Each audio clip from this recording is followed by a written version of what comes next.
श्री गुरुचरित्र प्रास्ताविक स्वरूप मनोगत।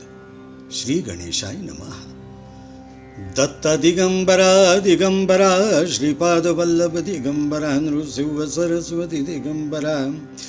दत्ता दिगंबरा दिगंबरा श्रीपाद वल्लभ दिगंबरा नृसिंह सरस्वती दिगंबरा। दत्ता दिगंबरा दिगंबरा श्रीपाद वल्लभ दिगंबरा नृसिंह सरस्वती दिगंबरा। ध्यानमूलं गुरुर्मूर्ते पूजामूलं गुरुर्पद्म मन्त्रमूलं गुरोर्वाक्यं मोक्षमूलं गुरुकृपा। ओम श्री गुरुवे नमः। ओम श्री गुरुवे नमः। ओम श्री गुरुवे नमः। आयुष्य आनंदाने व्यतीत करताना आपण केलेल्या आणि करीत असलेल्या कर्माचे महत्त्व अत्यंत महत्त्वाचे असते आणि ही कर्मे कशी असावीत जेणेकरून जीवनात आनंद आणि परमेश्वर प्राप्ती या दोन्हीही गोष्टी आपसूक जुळून याव्यात। श्री गुरुचरित्रातून नेमकं हेच आपल्याला समजते आणि म्हणूनच श्री गुरुचरित्र हा ग्रंथ महाराष्ट्रातील भाविकांमध्ये वेदांत इतकाच मान्यता पावलेला आहे। इसवी सनाच्या 14व्या शतकात श्री नृसिंह सरस्वती यांचे दिव्य व अद्भुत चरित्र विवरण करणारा हा ग्रंथ श्री गुरूंच्या शिष्य परंपरेतील श्री सरस्वती गंगाधर यांनी 15व्या शतकात लिहिला। श्री सिद्ध मुनी व शिष्य श्री नामधारक यांच्यातील झालेला संवाद म्हणजे गुरुचरित्र होय। श्री सरस्वती गंगाधर विरचित श्री गुरुचरित्र हे श्री सद्गुरूंच्या आज्ञेनेच लिहिले गेले असल्याने ते सिद्ध मंत्र रूपात्मक ठरले आहे। श्री गुरुकृपा प्राप्ती ऐहिक आणि पारमार्थिक लाभ तसेच जीवनात शुचिरभूतता घडवून आणण्यास सहाय्यभूत ठरणारा हा ग्रंथ आहे। त्यात गुरुनिष्ठेसोबत स्मृती ग्रंथानुसार आचार धर्म, वेदांताचा तत्वविवेक, वैदिक सुप्त परिचय, व्रतवैकल्याचे महत्त्व इत्यादी अनेक विषयांची साधार माहिती आलेली आहे। बदलत्या काळानुसार काही रीतिरिवाज परंपरा आता बदलल्या आहेत, बंद झालेल्या आहेत। उदाहरणार्थ सती जाण्याची कठोर प्रथा आता बंद झालेली आहे। मात्र स्त्रियांनी आपल्या पतीशी किंवा संसारात कसे वागावे तसेच आपले चारित्र्य कसे शुद्ध ठेवावे हे श्री गुरुचरित्रातील अध्यायातून समजून घेणे महत्त्वाचे ठरते। म्हणूनच स्त्रियांनी श्री गुरुचरित्र ऐकणे व त्यानुसार शुद्ध व सात्विक विचार वर्तन मनात आणणे महत्त्वाचे ठरते। अमृताहून परमश्रेष्ठ अमृत म्हणजेच श्री गुरुचरित्रामृत होय। श्री सिद्ध मुनींनी श्री गुरुचरित्राचे 51 अध्याय शिष्य नामधारकास ऐकविले। ते ऐकून नामधारकांचे मनात सात्विक अष्टभाव उत्पन्न होऊन ते समाधीत लीन झाले। तेव्हा त्रिकालदर्शी सिद्ध मुनींनीच त्यांना जागे केले व श्रवण करून प्राप्त झालेले ज्ञान लोकोद्धारासाठी प्रसारित करावयास सांगितले। तेव्हा सिद्ध मुनींच्या चरणावर नतमस्तक होऊन कुशाग्र नामधारकांनी श्री गुरुचरित्राचा अध्यायवार कथा सारांश अर्थात अवतरणिका सांगण्याची प्रार्थना केली। नामधारकांची श्री गुरुचरित्रावरील अपार निष्ठा बघता त्यांनी केलेली प्रार्थना ऐकून सिद्ध मुनींना आनंद झाला आणि श्री गुरुचरित्राचे प्रथम अध्यायापासून 51व्या अध्यायापर्यंतचा सारांश म्हणजेच थोडक्यात सार सुद्धा अर्थातच अवतरणिका त्यांनी सांगितली। आध्यात्मिक, अधिभौतिक व अधिवैदिक अशा तिन्ही तापांचा अर्थात दुःखांचा नाश करणाऱ्या श्री गुरुचरित्राचा हा सारांश म्हणजे श्री गुरुचरित्राचा 52वा अध्यायच समजावा। सुखाची सर्व साधने उपलब्ध असूनही शांततेने व सुखाने राहणे अशक्य झाले आहे। अशा या कलियुगात हे श्री गुरुचरित्राचे पारायण अथवा श्रवण केलेले असेल, श्री गुरुचरित्रातील श्लोक म्हणजे श्री गुरूंनी केलेल्या लीलयांच्या खुणाच वाटाव्यात, त्यामुळे सतत स्मरण करीत राहिल्यास श्री गुरुचरित्रातील प्रत्येक अध्याय व त्यातील प्रत्येक कथा अनुक्रमाने आठवते आणि यातूनच श्री गुरूंची मानसपूजा घडते. कलियुगात अधर्माचे प्रकार वाढल्याने श्री गुरु गुप्त झाले, मात्र श्री गुरु तिन्ही काळात आहेतच. मुमुक्षूंना आजही श्री गुरु भेटतात. जशी भक्ती असेल, श्रद्धा असेल, तशी सिद्धी प्राप्त करून देतात. श्री गुरुचरित्राचे अनुष्ठानाने गुरुदर्शन होते. भूत प्रेत बाधा यांचा नाश होऊन सुख समृद्धी प्राप्त होते, असे श्री सिद्ध मुनींचे वचन आहे. सिद्ध मंत्राचे सामर्थ्य प्राप्त झालेला हा ग्रंथ अत्यंत प्रासादिक आहे. संकल्पपूर्तीसाठी श्री गुरुचरित्र वाचनाची विवक्षित पद्धती आहे. त्याप्रमाणेच वाचन पारायण व्हावे. स्वतः गुरुचरित्रकार म्हणतात, अंतःकरण असता पवित्र, सदा काळ वाचावे गुरुचरित्र. अंतर्बाह्य शुचिरभूतता राखून ह्या ग्रंथाचे वाचन करावे. वैविध्यपूर्ण अशा संकल्पपूर्ततेसाठी गुरुचरित्र सप्ताह वाचनाचे अनुष्ठान निश्चित फलदायी ठरते. तसेच आयुष्यातील नकळत झालेल्या चुकाही कळतात, असा अनेक वाचकांचा व साधकांचा अनुभव आहे. ह्या दृष्टीने अनुष्ठानाच्या काळात पाळावयाचे सामान्य संकेत वा नियम पुढीलप्रमाणे आहेत. मुद्दा पहिला, वाचन हे नेहमी एका लयीत शांत व सुस्पष्ट असे असावे. उरकण्याच्या दृष्टीने उच्चार भ्रष्टता होऊ नये. चित्त अक्षरातून व्यक्त होणाऱ्या अर्थाकडे असावे. 2. वाचनासाठी नेहमी पूर्वाभिमुख वा उत्तराभिमुखच बसावे. वाचनासाठी ठराविक वेळ, ठराविक दिशा व ठराविक जागाच असावी. कोणत्याही कारणास्तव ह्यात बदल होऊ देऊ नये. 4. बायकांनी वाचन करू नये असे म्हटले जाते, परंतु त्यांनी श्रवण करू नये असे म्हटलेले ऐकण्यात नाही. 5. श्री दत्तात्रेयांची मूर्ती वा प्रतिमा नसल्यास पाटावर तांदूळ ठेवून त्यावर सुपारी ठेवावी व तीत श्री दत्तात्रेयांचे आवाहन करावे. 6. सप्ताह कालात ब्रह्मचर्याचे पालन व्हावे. वाचन शुचिरभूतपणाने व सोहळ्यानेच करावे. सप्ताहात केवळ हविषान्न घ्यावे. हविषान्न म्हणजे दूध भात. यात मीठ, तिखट, आंबट, दही, ताक वर्ज. साखर घ्यावी, गूळ घेऊ नये. गव्हाची पोळी अथवा चपाती, तूप, साखर घेता येते. 7. रात्री देवाच्या सन्निधच चटईवर अथवा पांढऱ्या धाबळीवर झोपावे. झोपताना डाव्या कुशीवर झोपावे, म्हणजे संकल्पपूर्तीच्या दृष्टीने संदेश ऐकू येतात, असा श्रद्धेने अनुष्ठान करणाऱ्यांचा अनुभव आहे. 8. वाचनाच्या काळात मध्येच आसनावरून उठू नये किंवा दुसऱ्याशी बोलू नये. 9. सप्ताहाचा प्रारंभ पुष्कळदा शनिवारी करून शुक्रवारी समाप्ती करतात, कारण शुक्रवार हा श्री गुरूंच्या निजानंद गमनाचा दिवस होय. 10. सप्ताह पूर्ण झाल्यानंतर 7व्या दिवशी, शक्यतर 8व्या दिवशी सुपारीतून श्री दत्तात्रेयांचे विसर्जन करावे आणि नैवेद्य आरत्या करून भोजनास सवाष्ण ब्राह्मण सांगून सांगता करावी. महानैवेद्यात शक्यतो घेवड्याची भाजी असावी. श्री गुरुदेव दत्तात्रेयार्पणमस्तु. श्री गुरुदेव दत्त. ओम तत्सत. दिगंबरा दिगंबरा श्रीपाद वल्लभ दिगंबरा. श्री श्रीपाद श्री वल्लभ स्वामी. आपळराज व सुमती यांच्या पोटी पिठापूर येथे भाद्रपद शुद्ध चतुर्थीला अर्थात गणेश चतुर्थीला श्रीपाद श्रीवल्लभांचा जन्म झाला. प्रत्यक्ष दत्तात्रेयांचे प्रसाय दान असल्यामुळे मुलाचे नाव श्रीपाद असे ठेवले. श्रीपाद श्रीवल्लभांनी माता पित्यांचे आशीर्वादाचे अभेद्य कवच धारण करून पुढे तीर्थयात्रेला प्रारंभ केला.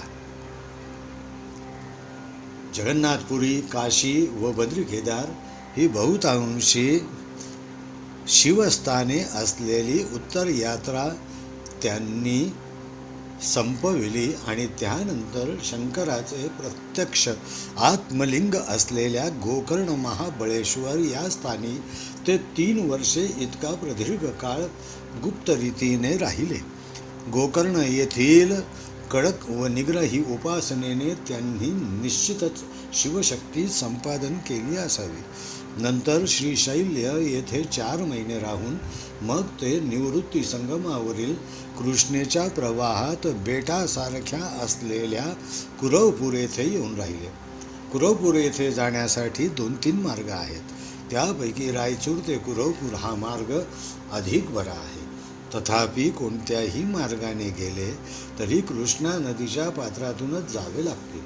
रायचूर गढवाल या पल्लवरेद्दींनी आत कूर कृष्णेचे पात्र व पुढे कोळ्याच्या मदतीने बेटापर्यंत जावे लागते.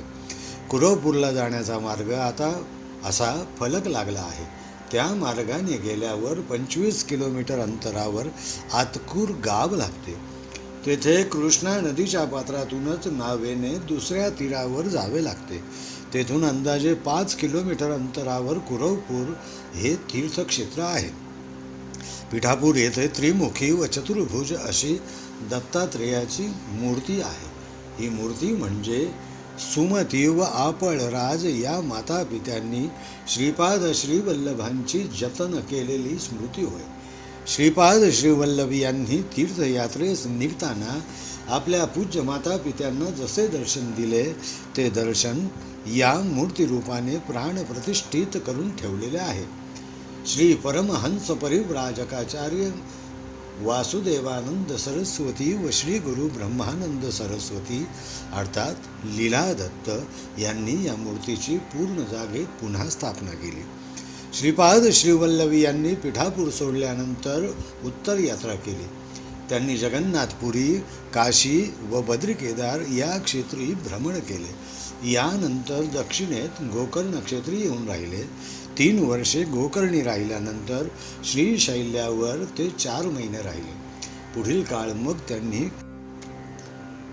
कुरवपुरात काढला. श्री परमपूज्य वासुदेवानंद सरस्वती टेंबे स्वामी यांनी कुरवपूरला कृष्णा नदीचे नाभिस्थान यास कृष्णलहरी असे म्हटले असून या स्थानाचा त्यांनी मोठा गौरव केला आहे. तर या भूमंडलातील महाक्षेत्रस्थानी 4 सहस्र ब्राह्मणांची घरे असल्याचे गुरुचरित्रात वर्णन आढळते. म्हणजे 13व्या-14व्या शतकात कुरवपूर संपन्न व समृद्ध असण्याची शक्यता नाकारता येत नाही. आज मात्र तेथे ब्राह्मणांची 4 घरेही नाहीत. या स्थानाला अग्रहार असेही म्हटले जाते. कुरवपूरमध्येच श्रीपाद श्रीवल्लभांचे जे मुख्य मंदिर आहे तोच त्यांचा मठही असावा. मठाच्या समोरूनच कृष्णा नदी पूर्वाभिमुख वाहते. मंदिरातील गर्भालयावर चालुक्य पद्धतीचे शिखर असून मंदिराच्या गाभाऱ्यातील दगडी पीठासभोवती एक कक्ष आहे. त्या कक्षावर सोमसूत्राच्या आकाराची शिला दिसते. शिलेवर कोणतेही चिन्ह व अक्षरे नाहीत. त्यामुळे त्याला निर्गुण पीठ असे संबोधले जाते. हे श्रीपाद श्रीवल्लभाचे स्मारक होय. कुरवपूरच्या पलीकडे 10 मैल अंतरावर मक्तल तालुक्याच्या हद्दीत मंथनगोड नावाचे खेडे आहे. तेथे एक भला मोठा खडक असून त्याला श्रीपाद खडक वा श्रीपाद गुंडू असे म्हणतात. येथे नदीच्या मध्यभागी शिलेवर श्रीपाद स्वामी बसत असत. याच ठिकाणी श्रीपादांनी तस्कर हत्या करून वल्लभेशाला संरक्षण दिले. या स्मरणार्थ श्रीपाद श्रीवल्लभांचे तेथे मंदिर बांधण्यात आले आहे. श्री क्षेत्र कुरवपूर हे आंध्र व कर्नाटकच्या सीमा भागात असले तरी ते पूर्वी रायचूर जिल्ह्यात व निजाम संस्थानात असल्याचा उल्लेख आहे. त्यावेळी राजभाषा उर्दू होती. शासकीय ऐवजात या स्थानाचे कुर्वकलन असे नाव दिलेले आढळते. गुलबर्गा जिल्ह्यातील संगम हे स्थान व संगमाच्या आसपासचा 15 मैलाचा सबंध परिसर दत्तमय आहे. कुरवपूर हे प्रख्यात दत्त क्षेत्रच आहे. कृष्ण स्टेशनपासून सुमारे 16 मैलांवर कासवाच्या आकाराचा एक मोठा भूपृष्ठभाग आहे. त्यासच कुरवपूर मराठीत, कुरुगड्डी कानडीत, कुरुमगड्डा तेलगूत, करवाकला उर्दूत असे म्हणतात. याच्या चहूबाजूंनी पाणी आहे. गड्डे या कन्नड शब्दाचा अर्थ बेट असा आहे. कुरवपूर येथे श्रीपाद श्रीवल्लभ स्वामी ज्या दगडावर सूर्यनमस्कार घालीत असत त्या दगडावर त्यांची प्रतिमा उमटली असून त्या खडकाला सूर्यनमस्कार खडक असे म्हटले जाते. हा खडक आता नदीच्या पलीकडील काठावर असला तरी 600 वर्षापूर्वी तो नदीच्या अलीकडील काठावर असावा. येथील दगडावर पादुका व शिवलिंगही उमटलेले पाहावयास मिळते. कुरवपूरला अंबिका मातेला शनिप्रदोष व्रतदान, रजकाला वरप्रदान व वल्लभेशाला प्राणदान या प्रमुख घटना घडलेल्या आहेत. वैदूर नगरी जन्महोशी यातील वैदूर नगर म्हणजे बिदरच होय.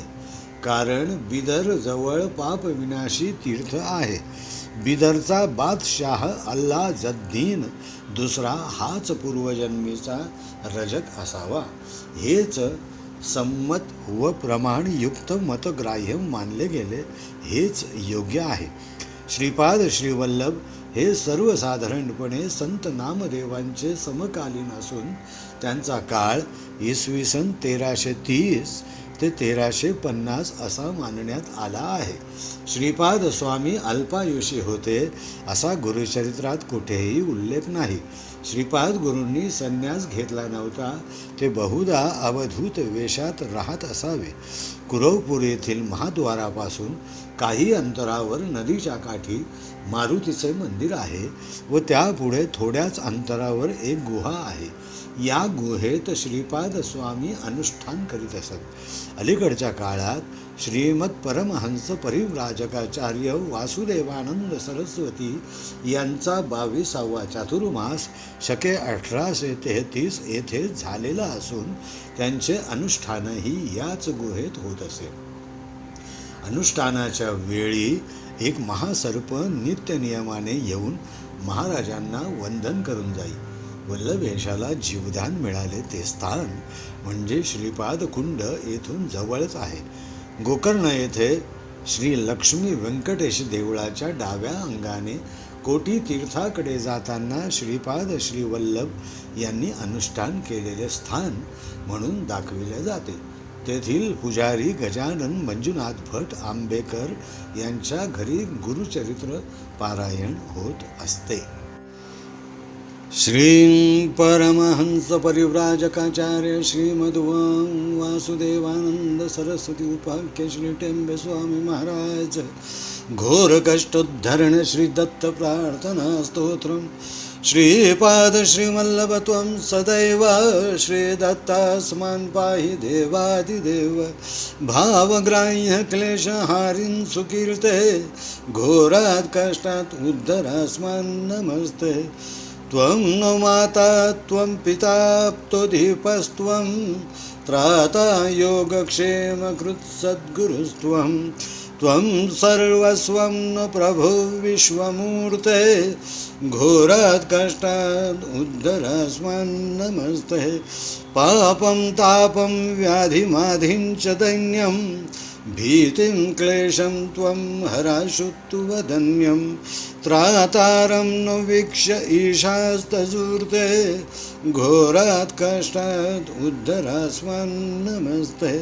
नान्यस्त्राता नापि दाता न भर्ता त्वत्तो देव त्वं शरण्योकहर्ता. कुर्वात्रेयानुग्रहं पूर्णराते घोरात् कष्टात् उद्धरास्मान् नमस्ते. धर्मे प्रीतिं सन्मतिं देवभक्तिं सत्संगाप्तिं देहि भुक्तिं च मुक्तिं भावासक्तिं चाखिलानन्दमूर्ते घोरात् कष्टात् उद्धरास्मान् नमस्ते. श्लोकपञ्चकमेतद्यो लोकमङ्गलवर्धनं प्रपठेन्यतो भक्त्या स श्रीदत्तप्रियो भवेत्.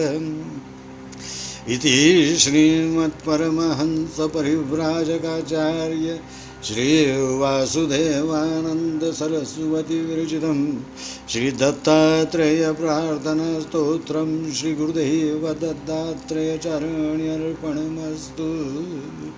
शुभं भवतु। दिगंबरा दिगंबरा नृसिंह सरस्वती दिगंबरा श्री नृसिंह सरस्वती स्वामी।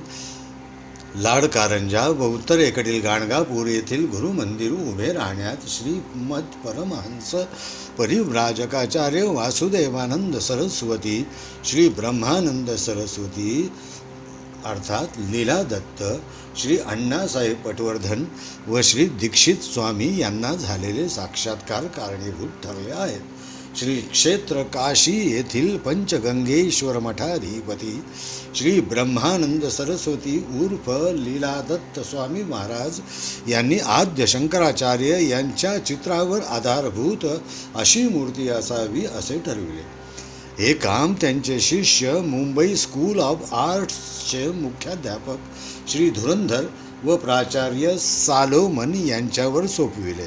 असे सांगतात की स्वामी महाराजांनी त्या दोघांच्या स्वप्नात येऊन मला नीट निहाळून घ्या व नंतर आपले चित्र काढा असा साक्षात्कार घडविला. आश्चर्य असे की दोघांनीही वेगवेगळी काढलेली चित्रे अगदी तंतोतंत एकाच नमुन्याची होती. श्री लीलादत्त स्वामी यांनी शके 1856 लाडकारंजा येथे सुंदर देवालय बांधून श्री नृसिंह सरस्वती स्वामींच्या मूर्तीची स्थापना केली. कारंजा हे गाव वाशिम जिल्ह्यात आहे. हे स्वामी महाराजांचे जन्मस्थान आहे. श्री नृसिंह सरस्वती यांच्या जीवन कालखंडाबाबत वाद असला तरी सर्वसाधारणपणे त्यांचा कालखंड इसवी सन 1378 ते 1458, शके 1300 ते 1380 मानला जातो. स्वामींचा जन्मदिवस पौष शुद्ध द्वितीया हा असून शैल यात्रागमनाचा दिवस माघ कृष्ण प्रतिपदा हा आहे.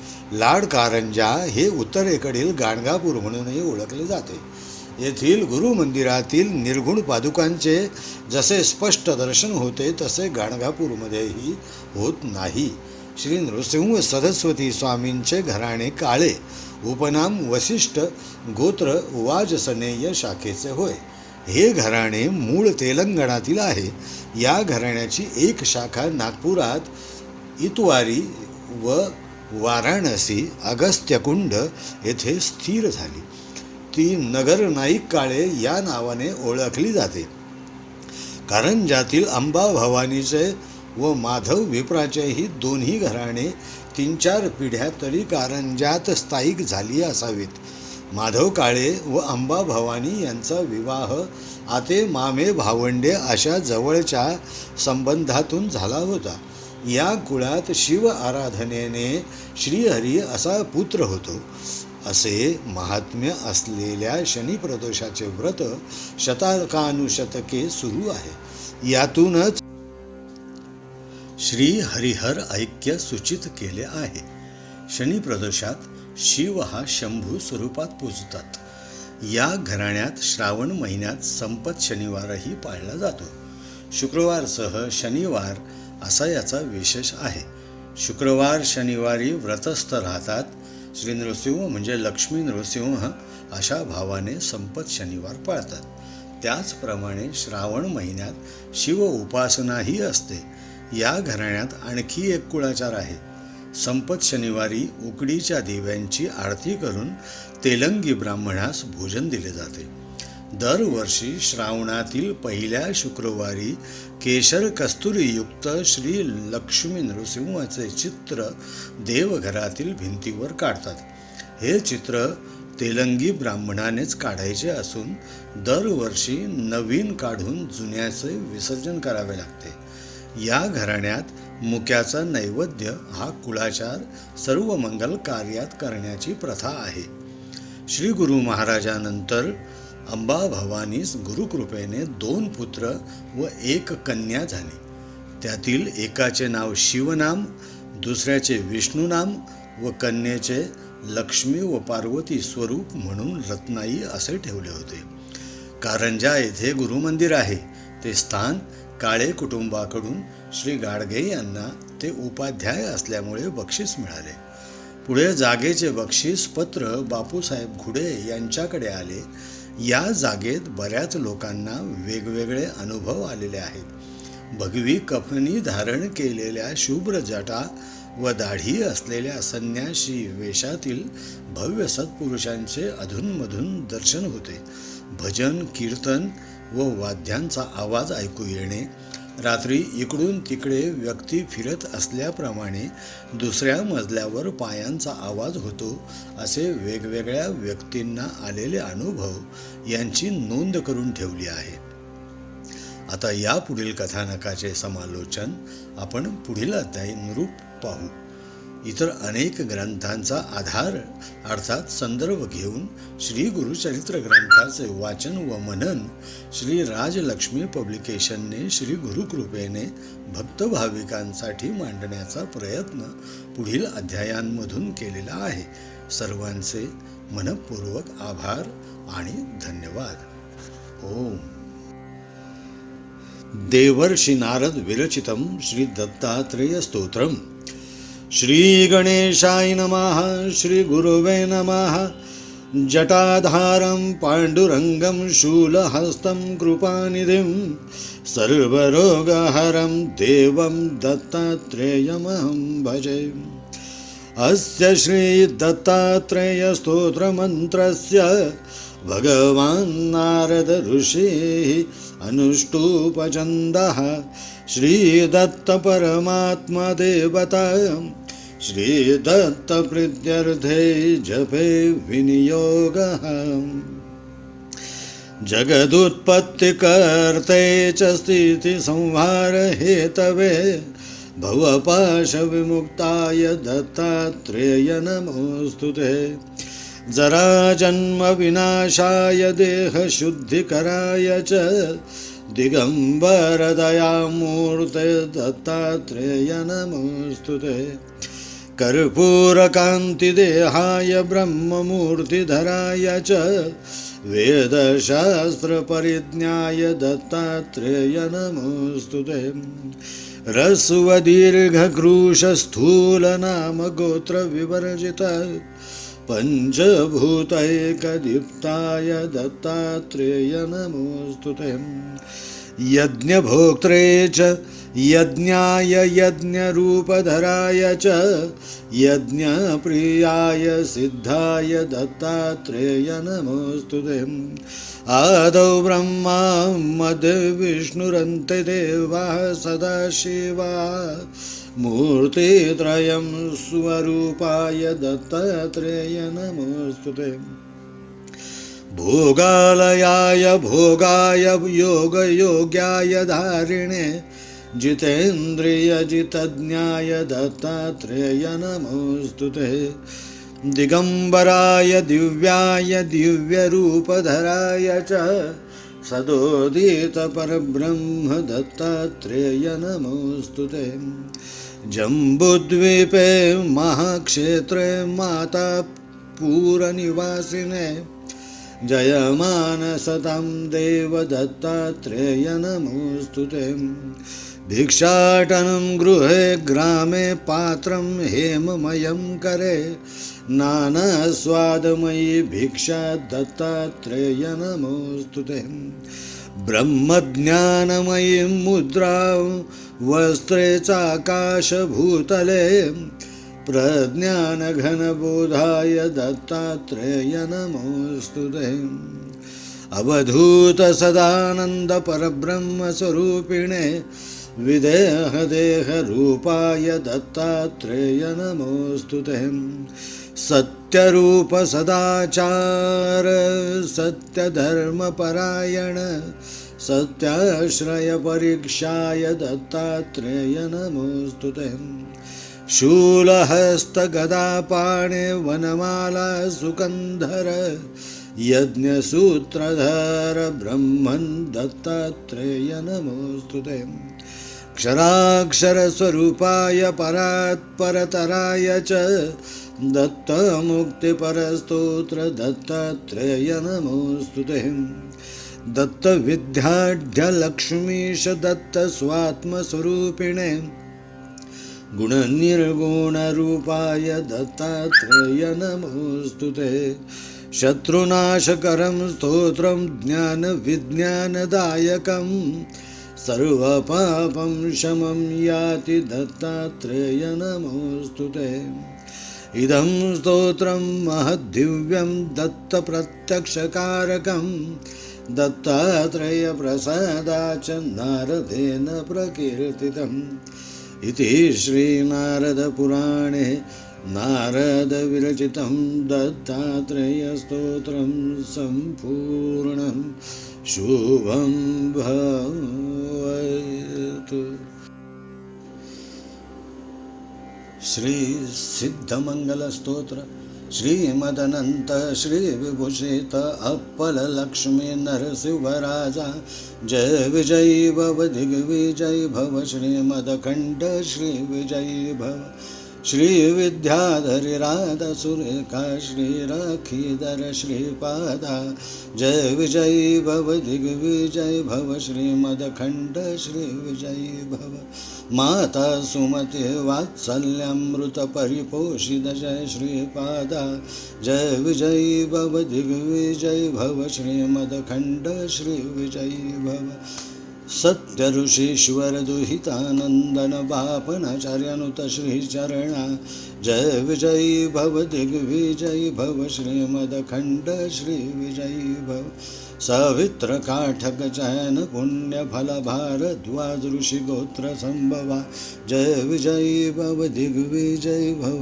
श्रीमदखंड श्री विजयी भव दव चौपाती देव लक्ष्मी गण संख्या बोधित श्रीचरणा जय विजयी भव दिग्विजयी भव श्रीमदखंड श्री विजयी भव पुण्यरूपिणी राजमांबा सुतगर्भ पुण्यफल संजाता जय विजयी भव दिग्विजयी भव श्रीमदखंड श्री विजयी भव सुमति नंदन नर हरिनंदन दत्तदेव प्रभु श्रीपादा जय विजयी भव दिग्विजयी भव श्रीमदखंड श्री विजयी भव पिटिकापुर नित्य विहारा मधुमति दत्ता मंगल रूपा जय विजयी भव दिग्विजयी भव श्रीमदखंड श्री विजयी भव शुभं भवतु।